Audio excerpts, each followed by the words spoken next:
नमस्कार दोस्तों, स्वागत है आपका मेरे आज के नार्सिसिस्ट सीरीज के एक और नए वीडियो में। मेरा नाम है राजीव, ये है राजीव कोचर लाइफ मंत्रा। दोस्तों, आज आपको 8 यानी 8 ऐसे पॉइंट्स बताऊंगा कि जिसमें नार्सिसिस्ट चाहकर भी अपने ऊपर काबू नहीं रख पाता है, छुपा नहीं पाता है अपने एक्सप्रेशंस, छुपा नहीं पाता है अपने मन की बात। जब इनमें से 8 कोई भी पॉइंट्स उजागर होते हैं सामने, डिटेल में बताऊंगा, ध्यान से सुनना, समझ में आएगा, अपने जीवन में उतार लेना और जीवन को सुखमय बना लेना। Number 1, constant need for admiration, validation. Narcissist को हर एक से कुछ ना कुछ एडमिरेशन चाहिए होती है। एम्पैथ से उसको हर वक्त एडमिरेशन चाहिए होती है। अरे वाह क्या करा तुमने, अरे वाह क्या तीर मारा तुमने, अरे वाह ये तो बहुत सुंदर लग रहे हो, अरे वाह ये क्या है, अरे वाह फलानी गाड़ी बहुत अच्छी ले ली, अरे वाह ये कपड़े बहुत अच्छे ले लिए, बहुत सुंदर नजर आ रहे हो। नार्सिसिस्ट को इन चीजों की भूख होती है। और जब एम्पैथ सुपर एम्पैथ की राह पे चलते हुए समझ जाता है कि नार्सिसिस्ट से अपना काम कैसे निकलवाना है, तो वो नार्सिसिस्ट की झूठी तारीफ, झूठी एडमिरेशन, झूठी वैलिडेशन देकर भी अपना काम निकलवाता रहता है। नार्सिसिस्ट खुश होता रहता है और उसको ये नहीं पता होता कि एम्पैथ अब सुपर एम्पैथ बन चुका है, जो ये सब झूठी एडमिरेशन दे के अपना काम करवा रहा है।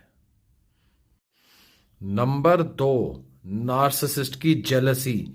नार्सिसिस्ट दूसरों के बारे में बड़ाइयां सुन के कभी खुश नहीं होता और इसी चीज का फायदा एम्पैथ उठाता है, क्योंकि एम्पैथ जानता है जब नार्सिसिस्ट के सामने किसी और की बड़ाई होगी तो नार्सिसिस्ट अपना असली चेहरा, मास्क पहन नहीं पाएगा जो मास्क की दुनिया को दिखाता है, और इसका असली चेहरा नजर में आ जाएगा।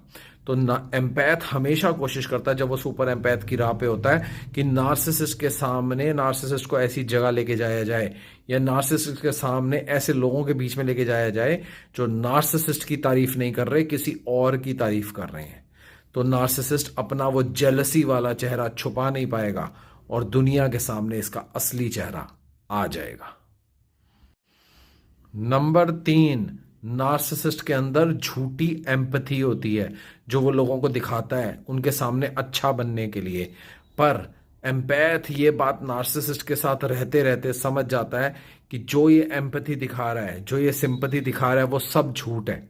अब उस चीज को सामने लाने के लिए एम्पैथ क्या करता है, नार्सिसिस्ट को जब ये एम्पथी दिखा रहा होता है उस एम्पथी के अंदर और ज्यादा इजाफा करवाता है एम्पैथ जब वो सुपर एम्पैथ की राह पे होता है। यानी अगर नार्सिसिस्ट किसी को सिर्फ बातों से कह रहा है कि मैं तुम्हारी मदद करूंगा, और वहां पे एम्पैथ कहता है नहीं नहीं इसकी मदद अभी कर दो, क्योंकि नार्सिसिस्ट अभी मदद नहीं करना चाहता है। वो किसी का कोई इरादा नहीं है मदद करने का, उसका कोई इरादा नहीं है पैसे देने का, उसका कोई इरादा नहीं है किसी भी तरीके से फेवर करने का।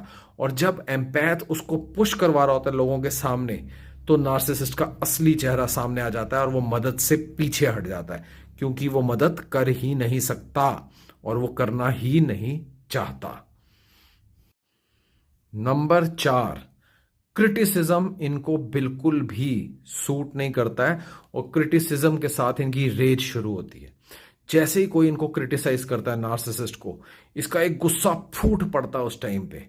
ये उस गुस्से को काबू रखते हैं पब्लिकली, ध्यान रखते हैं अपनी इमेज को मेंटेन करने के लिए कि मेरा गुस्सा सामने ना आ जाए। पर एम्पैथ को सुपर एम्पैथ की राह पे चलते हुए समझ में आ जाता है कि अगर नार्सिसिस्ट का असली चेहरा दुनिया के सामने लाना है तो इसको ऐसे लोगों की भीड़ के बीच में लेके जाना पड़ेगा जहां इसको क्रिटिसाइज किया जा सके, जहां लोग इसको क्रिटिसाइज करें इसकी गलत बातों के लिए या कोई काम ये सही नहीं कर रहा उसके लिए। और जैसे ही इसको क्रिटिसाइज किया जाएगा इसका मास्क उतर जाएगा, इसका एक रियल चेहरा सामने आएगा जिसको देख के सब समझ जाएंगे कि ये इंसान नार्सिसिस्ट है। नंबर 5, अपने आप को हमेशा विक्टिम दिखाता है। भले ही पीछे से आपको तंग कर रहा हो, सामने लोगों के अपने आप को विक्टिम दिखाता है। और जब ये लोगों के सामने अपने आप को विक्टिम दिखा रहा होता है, और अगर उस वक्त जब ये आपको उसमें दिखा रहा होता है कि आप इसको तंग कर रहे हो और अपने आप को विक्टिम दिखा रहा है, तो लोगों के सामने इससे क्वेश्चंस शुरू कर दो। जैसे आप ये लोगों को बता रहा है कि इसने मुझे तंग करा, इसने मुझे दुखी करा, इसने मुझे परेशान करा। अब जब उन बातों से रिलेटेड क्वेश्चन एंड आंसर शुरू हो जाएंगे, क्योंकि नार्सिसिस्ट को क्वेश्चन आंसर में आंसर देने की आदत नहीं होती है, तो जब लोगों के सामने आप एज अ इसने आपको ये बना रखा है कि आप इसको तंग कर रहे हो और ये विक्टिम है, और जब आप लोगों के सामने क्वेश्चन एंड आंसर शुरू कर दोगे, नार्सिसिस्ट को आंसर देने की आदत नहीं होती है, ये या तो वहां से उठ के चला जाएगा या ये झगड़ा शुरू करेगा, और झगड़ा शुरू करते ही लोगों के सामने असलियत आ जाएगी कि ये इंसान जो है ये नार्सिसिस्ट है। नंबर 6, इनका कंट्रोल करने के प्रति जो ये गिफ्ट देते हैं लोगों को, दुनिया को, ये कुछ भी गिफ्ट देते हैं, कोई भी फेवर देते हैं, उसके साथ में कुछ ना कुछ इनका लेनदारी वाली साइड पे बना रहता है कि अगर इन्होंने गिफ्ट दिया तो उसके बदले इनको कुछ चाहिए। जब ये किसी को गिफ्टिंग कर रहे होते हैं तो एम्पैथ को पता होता है किस वजह से और किस काम के लिए गिफ्टिंग कर रहा है। तो जब ये गिफ्टिंग कर रहे होते हैं तो तब ये उस टाइम कह रहे होते हैं, नहीं नहीं नहीं, ये लो गिफ्ट लो, ये लो, ये कर लो, ये कर लो, कोई नहीं, कोई जरूरत नहीं है, कोई ये काम नहीं, कोई वो नहीं। लेकिन उसके बैकएंड पे नार्सिसिस्ट के माइंड में होता है कि इसमें मैंने ये काम कराना है, इसमें मैंने ये काम कराना है। और इस चीज का काट करने के लिए एम्पैथ जो होता है उस टाइम पे, सुपर एम्पैथ की राह पे जो चल रहा होता है, वो उसी वक्त पे जब ये किसी को कुछ दे रहा होता है, तो नार्सिसिस्ट ये बात समझता है कि अगर किसी ने बोल दिया, समझ लो एम्पैथ ने बोल दिया नहीं नहीं नहीं ये आप रख लीजिए या आप नहीं रखिए, कि ये आपको इस चीज की फेवर में, और जब दूसरा आदमी छोड़ देगा उस चीज को, आपने एज अ एम्पैथ जब सामने वाले को बता दिया कि ये आपको ये चीज इसलिए गिफ्ट कर रहा है क्योंकि फ्यूचर में ये आपसे ये काम करवाना चाहता है, वो आदमी भड़क जाएगा, नार्सिसिस्ट समझ नहीं पाएगा, नार्सिसिस्ट का मुखौटा उतर जाएगा, क्योंकि ये गिफ्ट ही इसलिए कर रहा था क्योंकि फ्यूचर में इसको कुछ बेनिफिट लेना था।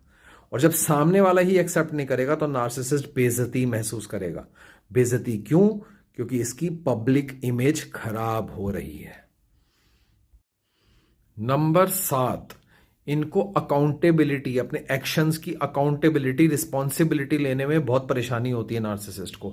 लेकिन अगर एम्पैथ इनके लोगों के सामने, ये मैं सारी बातें बता रहा हूं जो लोगों के सामने होती हैं ताकि नार्सिसिस्ट की बेइज्जती की जा सके, इसकी इमेज खराब की जा सके। तो जब इस चीज की अकाउंटेबिलिटी जो है नहीं लेता अपने एक्शंस की, उस चीज की अकाउंटेबिलिटी लोगों के सामने तय करी जाए, हाँ तुमने ऐसे करा था, हाँ तुमने ऐसे करा था, मानो तुमने ऐसे करा था, मानो तुमने ऐसे करा था, नार्सिसिस्ट उसी दौरान रेज में आ जाएगा। नार्सिसिस्ट उसी दौरान अपना मास्क उतार देगा और उसके अंदर का जो घिनौना चेहरा है वो दुनिया के सामने आएगा। और जब वो दुनिया के सामने आएगा तो नार्सिसिस्ट ने जो अपनी इमेज को क्रिएट कर रखा है वो जीरो हो जाएगी।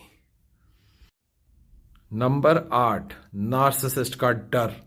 नार्सिसिस्ट को हमेशा डर यह सताता है, हमेशा यह डर लगा रहता है कि उनका जो चार्म है या जो उनकी इमेज है वो खराब ना हो जाए, और इसी डर पे खेलता है सुपर एम्पैथ। सुपर एम्पैथ जानता है कि नार्सिसिस्ट को अपनी इमेज से कितना प्यार है, और वो नार्सिसिस्ट को ये बात औने पौने याद दिलाता रहता है कि मेरे से तमीज से रहा कर, नहीं तो तेरी इमेज को तार तार कर दूंगा, जो रियलिटी है जो तेरी वो दुनिया के सामने आ जाएगी। और नार्सिसिस्ट हमेशा इस चीज से पीछे हट के डर कर रहता है कि कहीं ये मेरी इमेज, जो मेरी रियल इमेज है, जो मैं रियली में हूं, वो दुनिया के सामने ना आ जाए। तो दोस्तों आज मैंने आपको बताया कि ऐसे ऐसी चीजें जो नार्सिसिस्ट छुपा नहीं पाता है और उसका किस तरीके से एक सुपर एम्पैथ फायदा उठा लेता है। और ज्यादा जानना चाहते हैं, और ज्यादा समझना चाहते हैं, नार्सिसिस्ट की आंखों में आंखें डाल के देखना चाहते हैं, डरना नहीं चाहते हैं, नीचे दिए नंबर पर व्हाट्सएप कीजिए, मेरे साथ 1 घंटा बात कीजिए। ये बात ऑनलाइन फेस टू फेस होगी और ये मीटिंग फ्री नहीं होगी, ये पेड मीटिंग होगी। तो जो सीरियसली मुझसे बात करना चाहते हैं वो आए और मुझसे बात करें।